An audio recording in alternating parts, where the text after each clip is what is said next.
Hi, I'm Dr. Edo Forsythe from Hirosaki Gakuin University, a small private university in northern Japan.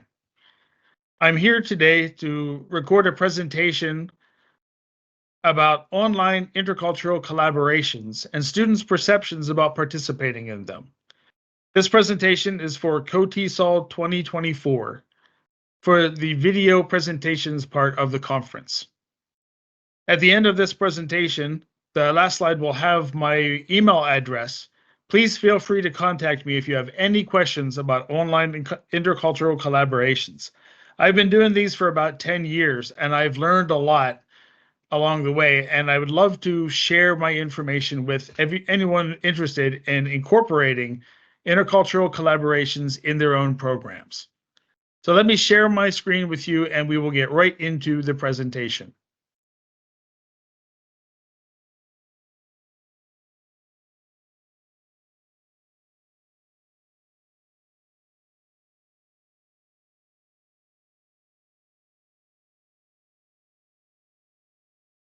So, student perceptions of online intercultural collaborations in the IVE project.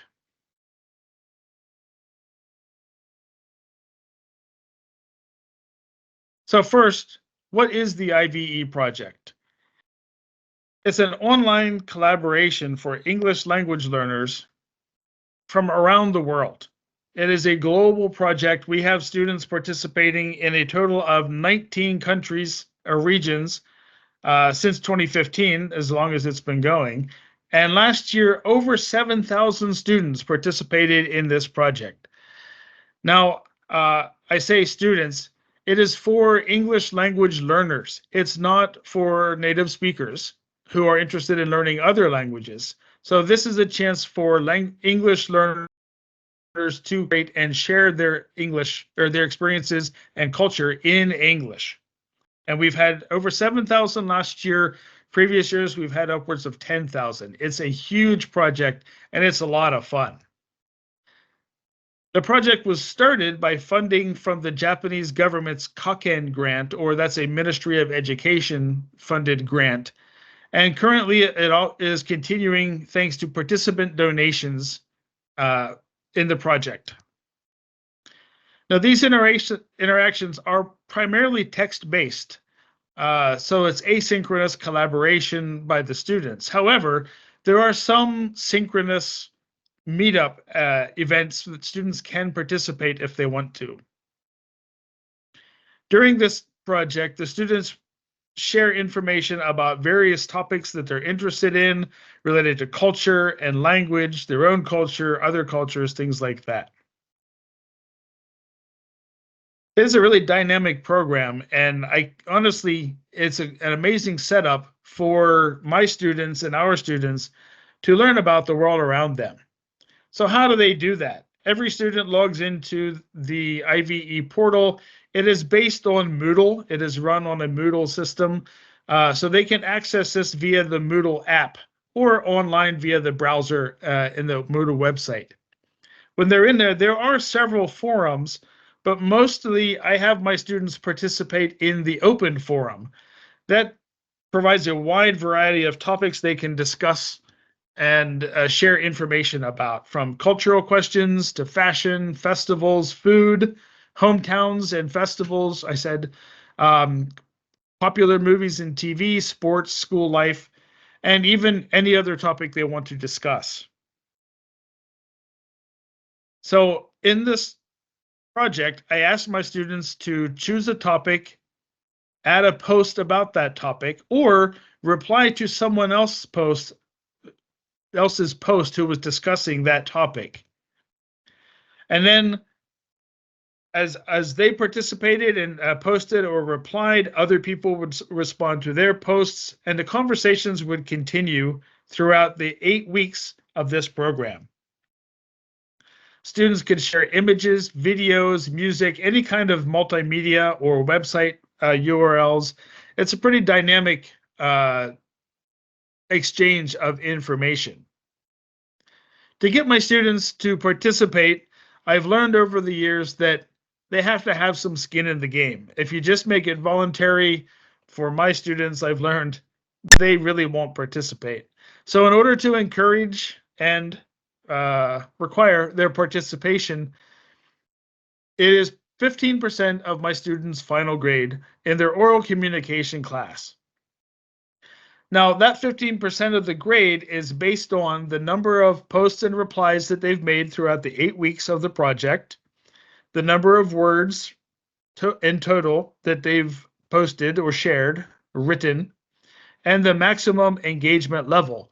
And that would be the number of interactions with the same person. So, what we were shooting for was 3 posts per week over the 8 weeks. And the goal was that, or the thinking was that 3 posts in a week would give the other participants a chance to comment on the information that they posted or replied, and then that conversation could continue fairly regularly. For each post, we to make sure that the students were actually sharing quality information and not just replying, "Oh yeah, I like that too," we told them that each post should be between 80 to 100 words. And the goal over the 8 weeks, they should have had around 20 to 24 posts. They should have written anywhere from 1,800 to 2,400 words. And they should have had a maximum engagement level. So the engagement level is based on the number of times they were interacting with the same person. So if they posted and someone commented on their post and they replied to that comment, that is 1 engagement level. If they did it again on the same thread, they each posted and replied, that's level 2. Again would be level 3, again would be level 4. It goes up to 5. Anything beyond 5, we're just ecstatic that they're continuing that conversation. So each of these 3 categories was worth 5% of their final grade, and the more they participated, they got the max 5 points. If they kind of participated, they only got 1 or 2 points. So that's how it worked out. They had an actual graded part of their course as encouragement to participate in the program. Now, in this study, I had 28 third-year students in a Japanese university. They are all English majors, but they're no native speakers. They're all English language learners. And this was their second semester participating in this project. They had done the project in the spring, but it was really new to them, and they had some difficulty getting used to the website, using the app, and collaborating. So we decided to only look at the data from their second iteration of the program because they wouldn't have to deal with the confounding factor of technical issues affecting their impression of the project.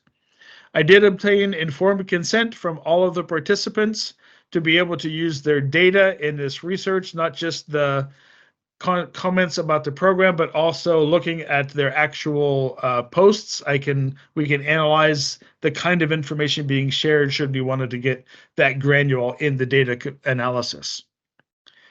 So this project was 8 weeks long, ran from October to December, and in order to ensure the students had time to post, I gave them 10 minutes at the beginning of each class. I encouraged them to continue and reminded them as homework to continue posting throughout the week, but at the very least, they got 10 minutes at the beginning of each class in the project time frame to add a reply or post or be active in the system. And again, every week we were encouraging the students to participate or communicate with the same person, keep that conversation going. So how did I assess their perceptions about the participation in this program? Well, for the final exam for the course, I asked the students to record themselves talking about their experience in the IVE project. I thought that would give me a good opportunity to have them tell me what they thought of doing the IVE project and get some information for them. And it's a way for me to do their final exam at the same time. I asked them to tell me what their favorite discussion topics were, what topics they didn't like, what they learned about other cultures, and what they shared about Japanese culture. And finally, whether they liked or disliked participating in the IVE project and why.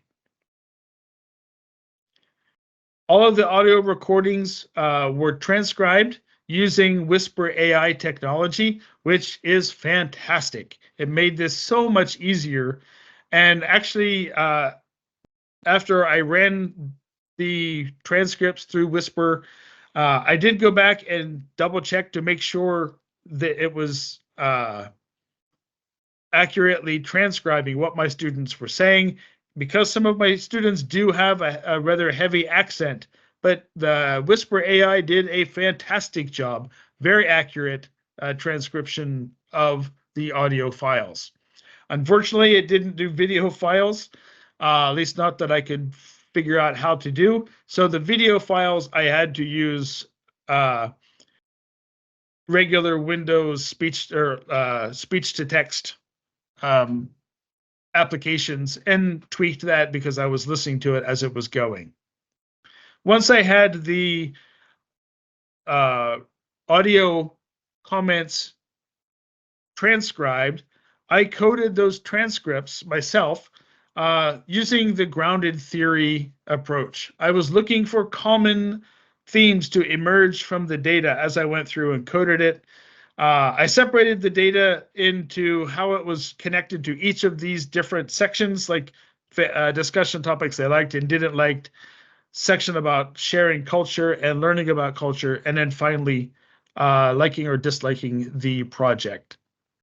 And as I went through it, I was able to highlight common themes that emerged from the data as I went. Now, the results of this project, I've seen what were their favorite discussion topics. Well, you could probably guess what they were. Food, sports, music, festivals, travel, things that seem to be common throughout all cultures in the world. And it's something that we all have an experience with. So those topics seem to be the easiest for my students to talk about and the most common. For example, one student found out matcha would be green tea, is one of the most popular flavors in the world. They kind of thought it was a Japanese only thing, but finding out that other people in Colombia and Turkey and Mexico liked matcha as well was kind of shocking to them. Another student found out that was discussing food and that people in Taiwan eat a stinky tofu dish. And that kind of got them curious about what it is. And they were hoping to go to Taiwan to try stinky tofu sometime.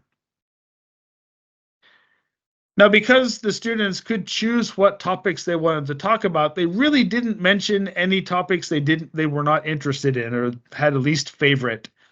A lot of the participants skipped this question entirely. They didn't comment about topics they didn't like. You can see at the bottom right-hand corner of the screen that said, there wasn't a topic I didn't like. I only chose topics I liked. Sure, that makes sense. I should have probably thought of that before I asked the question. But there were a few students who mentioned not liking the self-introduction part. That was at the very beginning of the project. They didn't see the point in introducing themselves to people they would never meet face to face.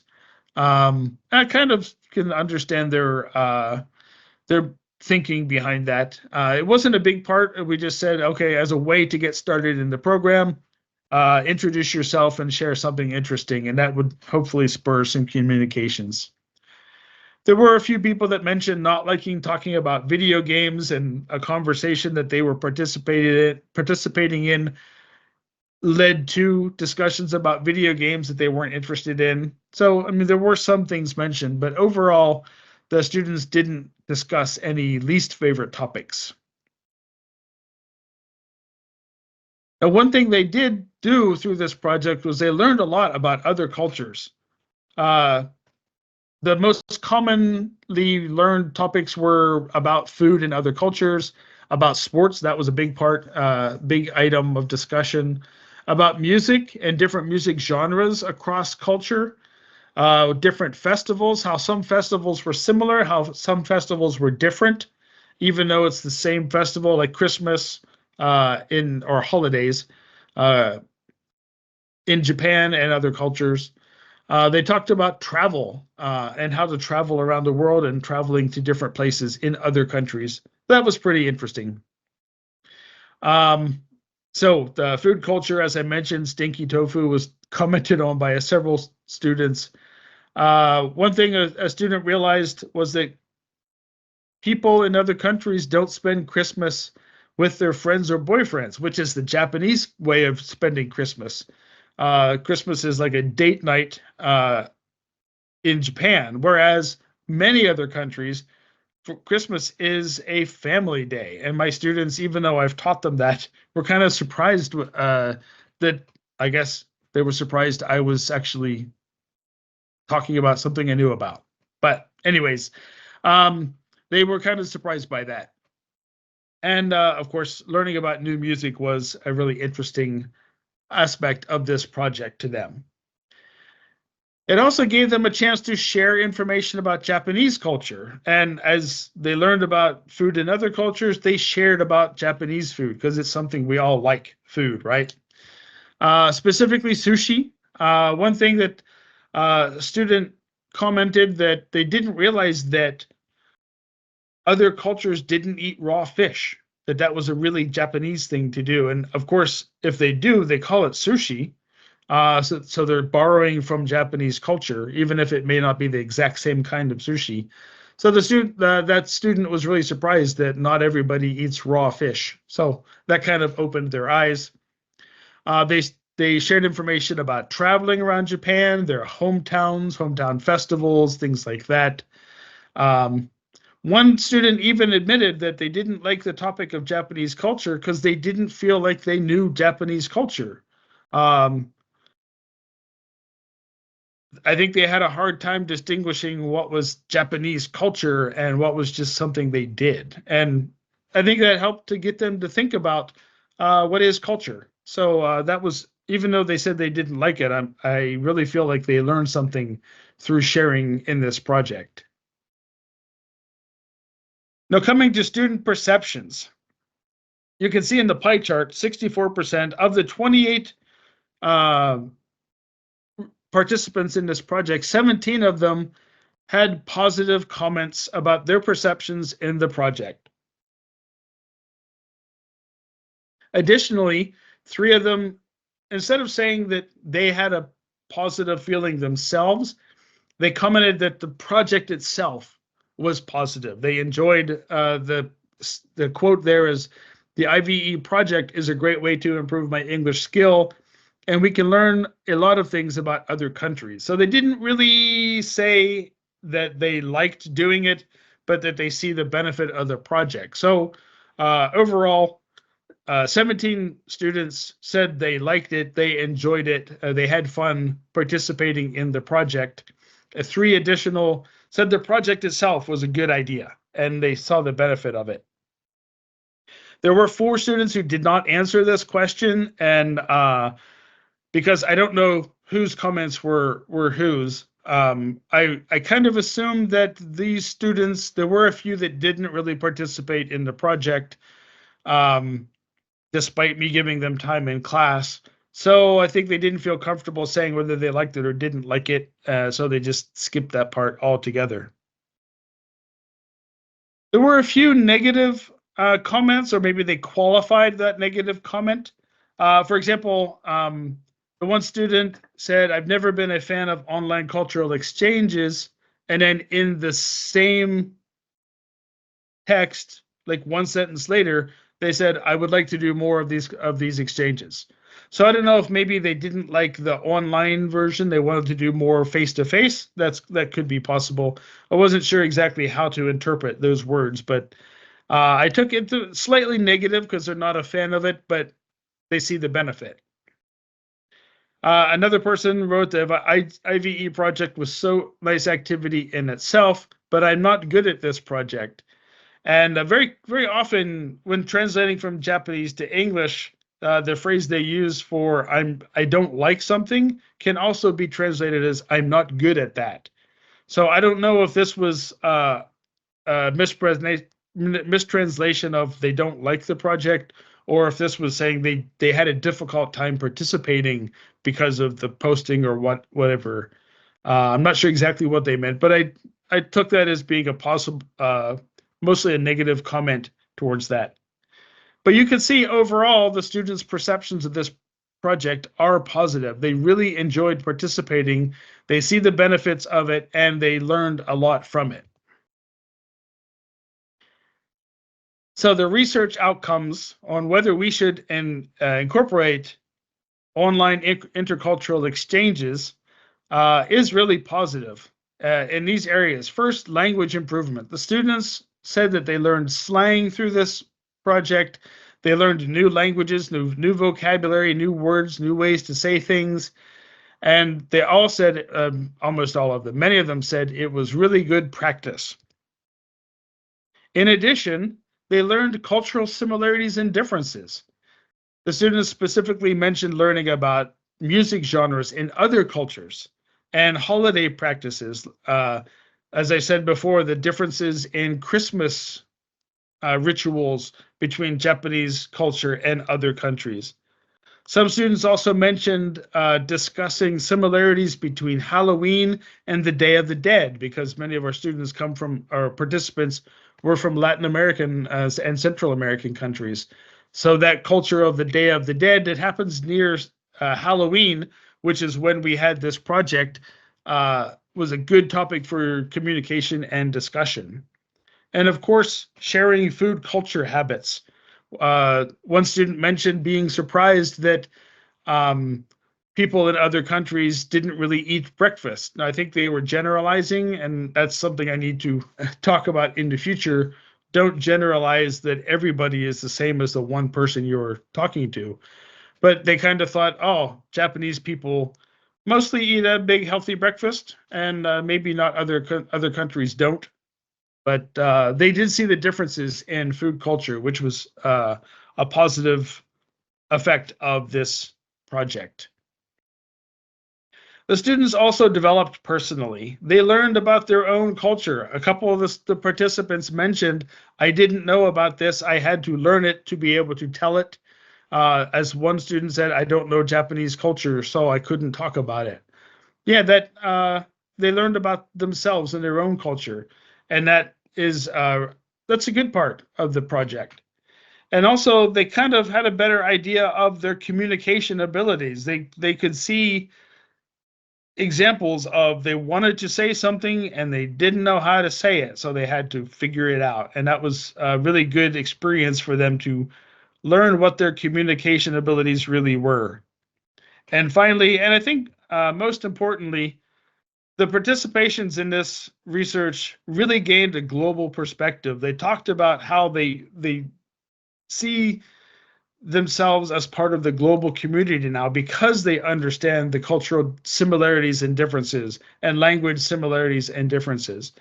And one interesting discussion was a student mentioned a group that they were chatting with decided to share pictures of the sky from where they're at. And it kind of gave them an understanding of, yes, we're all looking at the same sky, but maybe the clouds in this person's picture are different from my clouds and those kind of things. Maybe the skyline you could see was different. I thought that was a really interesting look at how students viewed this project as a way to understand, yes, we're all part of the same world, but we have our own differences too. And lastly, many students talked about sports with the other participants in the project, and they learned that sports fans around the world are pretty much the same. Especially, many of them talked about soccer or football, and everyone who is a soccer fan seems to have the same mentality. And my students thought that was really interesting, that sports fans are sports fans no matter what the country or culture you live in. So I believe the data has shown that student participation and online intercultural collaborations, such as the IVE project, are amazingly beneficial to the students, not just in terms of language development and practice, but also cultural understanding and global perspectives. I can't encourage others to do this enough. I'm going to continue doing it with my students. Several other participants said they want to continue doing this in the future. They really enjoyed it. So I'm going to continue doing it with my students, and I really would hope that I can recruit more participants through this presentation about my students' experiences. So that's the data of this study. It was a short study.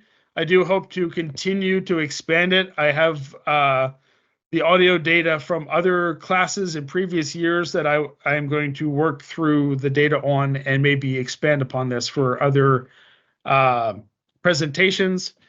But for this study, that is the end. If you have any questions, please contact me at the email at the bottom right of your screen. It's forsythe@hirogaku-u.ac.jp. I will also be at COTESOL 2024. So if you see me there, please don't hesitate to stop me and say, hey, I saw your presentation. I have some questions.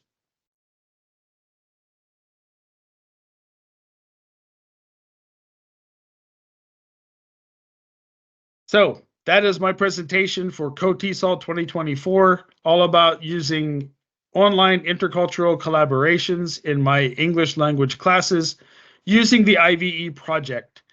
As I said, please don't hesitate to ask if you have questions. I'm always happy to bring more people into our online collaborations because it benefits all of us. So the more sharing we have, the better our global society can be. Thank you very much for taking the time to watch this, and I hope you have a great COTESOL 2024. Bye.